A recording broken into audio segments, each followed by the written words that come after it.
그런데 마침 예루살렘에 시므온이라는 사람이 있었는데 그 사람은 의롭고 경건한 사람이므로 이스라엘이 받을 위로를 기다리고 있었고 또 성령이 그에게 임하여 계셨다.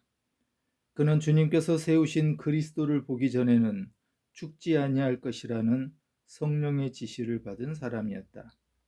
그가 성령의 인도로 성전에 들어갔을 때에 마침 아기의 부모가 율법이 정한 대로 행하고자 하여 아기 예수를 데리고 들어왔다. 시몬이 아기를 자기 팔로 받아서 안고 하나님을 찬양하며 말하였다. 주님, 이제 주님께서는 주님의 말씀을 따라 이 종을 세상에서 평안히 떠나가게 해 주십니다. 내 눈이 주님의 구원을 보았습니다. 주님께서 이것을 모든 백성 앞에 마련하셨으니 이는 이방 사람들에게는 계시하시는 빛이요 주님의 백성 이스라엘에게는 영광입니다. 아기의 아버지와 어머니는 시몬이 아기에게 대하여 하는 이 말을 듣고서 이상하게 여겼다. 예수 그리스도의 평화가 성도 여러분과 함께하기를 축원합니다. 교회력을 보면 낮과 밤의 길이와 관련이 있는 절기가 많이 있습니다. 대표적으로 성탄절과 부활절이 정해지고 대림절, 사순절, 성령 강림절도 성탄절과 부활절에 의해 정해지므로 유대의 모든 절기가 낮과 밤의 길이와 관련되어 있다 할 수 있겠습니다. 낮과 밤의 길이가 같은 춘부는 부활절과 관련이 있고 밤의 길이가 가장 긴 동지는 성탄절과 관련되어 있습니다. 예수님의 탄생일이 정해진 4세기에는 동지가 지금처럼 12월 21일이 아니고 12월 25일이었다고 합니다. 동지는 밤의 길이가 가장 긴 날이니만큼 그 이튿날부터는 낮의 길이가 길어집니다. 다시 말해서 주님이 오심으로 낮의 길이가 점점 길어지는 빛의 계절이 시작되는 것입니다. 그러나 사실 예수님이 정확하게 몇 월 며칠에 탄생하셨다는 근거는 없습니다. 2023년 한 해 동안 우리는 이 땅을 점차 조금씩 차지하는 어둠을 보고 있습니다. 가슴 아픈 사건들, 경제적 어려움의 긴 터널, 냉랭하고 살벌한 사회적 분위기 등으로 가슴을 졸이기도 했습니다. 기후위기와 세계 여러 곳에서 발생하는 지진, 그리고 러시아와 우크라이나의 전쟁, 이스라엘과 하마스의 전쟁으로 수많은 생명이 희생된 어둠과 가족을 잃는 아픔의 세상을 살아가고 있습니다. 전 세계적인 기후위기는 여전히 우리의 삶을 위협합니다. 강수량이 적어 가뭄에 시달리다가도 비가 내리기 시작하면 폭우가 쏟아지는 이상기후를 체험하고 있습니다. 건조한 기후는 지구촌 곳곳에 산불을 일으키고 사계절이 분명했던 우리나라에도 이상기온이 계속되고 있습니다. 안타까운 것은 앞으로 이런 현상이 더 자주 또 많이 일어난다고 하는 사실이 걱정입니다. 우크라이나와 러시아의 전쟁으로 인간의 탐욕에 의해 죽어간 생명들과 900만 명이 넘는 난민이 발생하는 것을 보았습니다. 그런데 또다시 이스라엘과 하마스의 전쟁으로 가자 지구에서 벌어지는 참상과 비참한 죽음들을 우리는 매일 뉴스를 통해서 마주하고 있습니다. 우리나라 정부는 일방적으로 9.19 남북 군사합의를 파기하면서 잠시 전쟁이 멈춘 한반도에 유례없이 다시 전쟁이 일어날 것 같은 긴장감이 감돌고 있습니다. 살아가는 것에 힘들어하고 어려움에 처한 사람들이 주변에 많아집니다. 청춘이라고 쓰고 절망이라고 읽는다는 끔찍한 청년들의 자조 섞인 고백이 5년 전의 일이었는데 오늘도 여전히 청년들의 삶은 달라진 것이 없습니다. 힘들어서, 억울해서, 그리고 희망이 보이지 않아서 너무나 많은 젊은 사람들이 자신의 소중한 생명을 포기하고 있습니다. 노동자들의 재해와 사망사고는 계속되는데 이를 대처하는 고용주들의 악독한 행태는 변화가 없습니다. 우리는 위로가 필요한 시대를 살고 있습니다. 어둠 속을 살아가는 사람들은 자신의 악함이 드러날까 두려워하고, 또 상대적 박탈감에 있는 사람들은 자신의 연약함이 드러날까 두려워하며 빛을 멀리합니다. 첫 번째 성탄절의 예수 그리스도는 이 땅의 모든 어둠을 비추시기 위해 찾아오셨습니다. 그리고 오늘 다시 오실 그리스도를 기다리며 우리는 성탄 감사 예배로 모였습니다. 요한복음 1장 12절에 하나님의 자녀가 되는 말씀이 기록되어 있습니다. 영접하는 자, 곧 그 이름을 믿는 자들에게는 하나님의 자녀가 되는 권세를 주셨으니, 우리가 하나님의 자녀가 되는 특권은 주님을 영접하고 그리스도의 이름을 믿는 것이라고 말씀합니다. 그런데 성경에 가장 슬픈 구절이 있는데 12절의 앞 11절의 말씀입니다. 예수가 자기 땅에 오매 자기 백성이 영접하지 아니하였으나, 그리스도 예수가 오셨음에도 맞아들이지 않은 것입니다. 성탄 감사 예배를 드리는 오늘, 이 땅에 오신 예수 그리스도를 맞아들이는 우리 모두가 되기를 소원합니다. 어둡고 우울하고 소망 없는 것 같은 세상에 큰 기쁨의 좋은 소식으로 위로하기 위하여 하늘 영광을 버리고 낮고 낮은 이 땅에 오신 아기 예수의 탄생을 축하하며 온 마음으로 맞이하는 성도 여러분의 가정과 교회 위에 평화의 새 세상이 충만하기를 축원합니다. 첫 번째 성탄에 시몬이라는 사람이 있었습니다. 마침 예루살렘에 시몬이라는 사람이 있었는데, 그 사람은 의롭고 경건한 사람이므로 이스라엘이 받을 위로를 기다리고 있었고, 또 성령이 그에게 임하여 계셨다. 시몬이라는 사람은 하나님의 자녀의 특권을 갖기 위하여 우리가 예수를 어떻게 맞아들여야 하는가에 대한 길을 보여주는 사람입니다.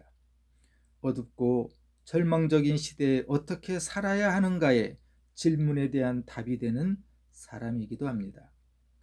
25절의 말씀처럼 그는 위로를 기다리는 사람이었습니다. 그런데 시몬은 자신만의 삶의 위로가 아니라 조국 이스라엘이 받을 위로와 고난의 시대를 살아가는 사람들에게 위로를 소망하며 살았던 귀한 사람이었습니다. 시몬은 유명한 사람도 아니었고 우리와 비슷하게 알려지지 않은 사람이었습니다. 그래서 시몬은 우리가 닮아야 하는 대안과 같은 귀한 사람입니다. 시몬은 어려운 시대에 위로하시는 예수 그리스도를 기다리고 있었습니다. 위로라고 하는 이 단어의 어원은 파라클레시스입니다. 사도 요한은 요한일서 2장에서 이 같은 단어를 사용하면서 위로자 예수 그리스도는 우리를 변호해 주시는 분이라고 설명합니다. 나의 자녀 여러분, 내가 여러분에게 이렇게 쓰는 것은 여러분으로 하여금 죄를 짓지 않도록 하려는 것입니다. 누가 죄를 짓더라도 아버지 앞에서 변호해 주시는 분이 우리에게 계시는데, 곧 의로우신 예수 그리스도이십니다.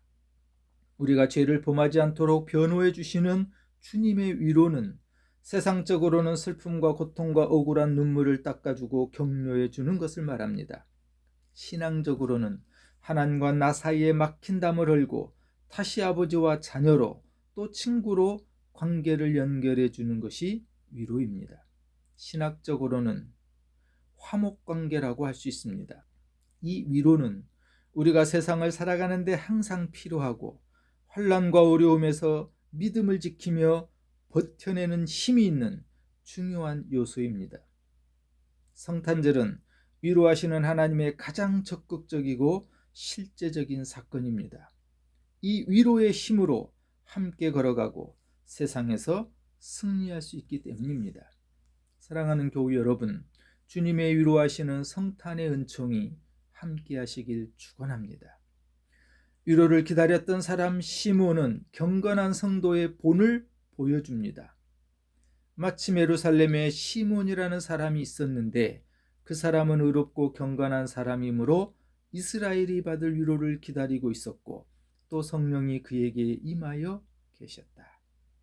복음서의 저자 누가는 시몬을 소개하면서 그는 의롭고 경건한 사람이며 성령이 함께하는 사람이라고 합니다. 시몬은 의로운 사람, 경건한 사람이었으며 성령이 함께하는 사람이었습니다. 성경이 말하는 의로운 사람은 단순한 착한 사람을 말하지 않습니다. 하나님의 기준으로서의 의인은 하나님의 계명, 하나님의 말씀을 목숨처럼 지키는 사람을 말합니다. 위로를 기다리는 사람 시몬은 또 경건한 사람이었다고 말씀합니다. 이것은 하나님을 경외하는 사람을 말합니다. 경외하다는 것은 크고 놀라우신 하나님의 권위 앞에 납작 엎드리는 것을 의미합니다. 정말로 하나님을 두려워하는 행위입니다. 나의 모든 것을 훤히 보고 계시고 나의 모든 것을 샅샅이 알고 계시는 하나님 앞에 두렵고 떨리는 마음으로 살아가는 것, 그것이 경외하는 사람의 모습입니다. 그래서 하나님을 경외하는 사람은 교만하지 않고 부끄럽게 살지 않습니다. 시몬은 그렇게 하나님을 경외하는 사람이었습니다. 또한 위로를 기다리는 사람 시몬은 성령이 함께하는 사람이었다고 말씀합니다. 성령이 함께한다는 것은 내가 내 인생의 주인이 되어 살아가는 것이 아니라 항상 하나님께 물으면서 길과 빛이 되는 하나님의 말씀만을 의지하며 말씀보다 앞서지 않고 주님께만 시선을 고정하며 살아가는 것을 말합니다. 시몬이 귀한 사람으로 귀한 삶을 살 수 있었던 것은 성령이 항상 그를 이끌고 있었기 때문입니다. 본문에 성령이 3번이나 등장합니다. 25절 시몬에게는 성령이 임하여 계셨다. 26절에 시몬은 성령의 지시를 받은 사람이었다. 27절에는 시몬은 성령의 인도로 성전에 들어갔다. 성령은 우리를 예수께로 인도하는 안내자의 역할을 합니다. 성령의 사람이 예수 그리스도를 맞이할 수 있고 성령의 사람만이 그리스도의 위로와 변호 그리고 도움을 받을 수 있습니다. 시므온처럼 의롭고 경건하며 성령이 많은 복된 사람 되시길 소원합니다. 주님께서는 이런 시므온이 첫 성탄에 아기 예수를 맞이하게 하셨습니다. 시몬이 아기를 자기 팔로 받아서 안고 하나님을 찬양하며 말하였다. 주님, 이제 주님께서는 주님의 말씀을 따라 이 종을 세상에서 평안히 떠나가게 해 주십니다. 내 눈이 주님의 구원을 보았습니다. 시몬은 주님의 위로를 기다렸습니다. 기다림이라고 하는 이 단어의 어원은 그냥 기다리는 것이 아니라 온 마음을 다해서 학수고대하는 것을 의미합니다. 사자성어 학수고대는 학의 목처럼 목을 길게 느려빼고 기다린다는 뜻입니다. 애타게 기다림을 이루는 말입니다. 시몬은 요한계시록에 다시 오실 주님을 향하여 아멘 주 예수여 오시옵소서 라고 하셨던 말씀처럼 타는 목마름에 생수를 찾는 것과 같이 애타고 간절하게 기다렸습니다. 그리고 내 눈이 주님의 구원을 보았습니다 라고 찬양합니다. 주님을 기다렸던 시몬에게 주님을 맞이할 수 있는 하늘의 위로가 있었던 겁니다. 사랑하는 여러분, 위로는 위로부터 옵니다. 죄인을 구원하시기 위하여 이 땅에 오셔서 가난한 사람에게 기쁜 소식을 전하게 하시고 포로된 자에게 해방을, 눈먼 사람들에게 눈뜸을, 억울한 사람들을 풀어주는 주님의 은혜를 선포하게 하시는 성탄의 은총이 함께하길 소원합니다. 주님의 위로가 함께하시기를 소망합니다. 주님의 위로를 기다렸던 시므온처럼 아기 예수를 만나 하나님을 찬양하는 감격이 있기를 소원합니다. 2023년 잘 버텨오시고 힘있게 살아오신 성도 여러분과 가정 위에 하늘의 위로가 함께하시길 주님의 이름으로 축원합니다.